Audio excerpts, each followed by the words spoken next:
Bila kita sebut soal negara Islam, apa yang terbayang dalam fikiran? Jom tengok video ni.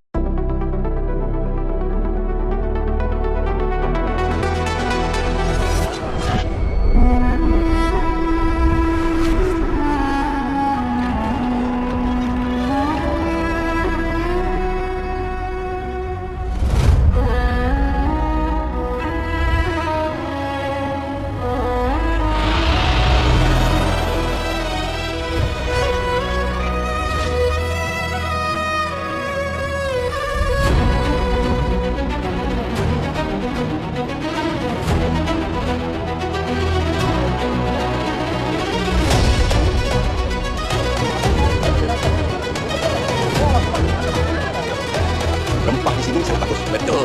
Saya memang suka berurusan jual beli di Melaka.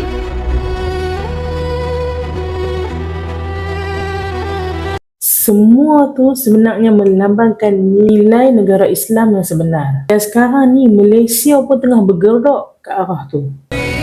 Kasih sayang, tali persaudaraan sesama kita, yang jauh dekatkan, yang dekat rapatkan semula kembali semula tali persaudaraan sesama kita, yang jauh dekatkan, yang dekat rapatkan semula.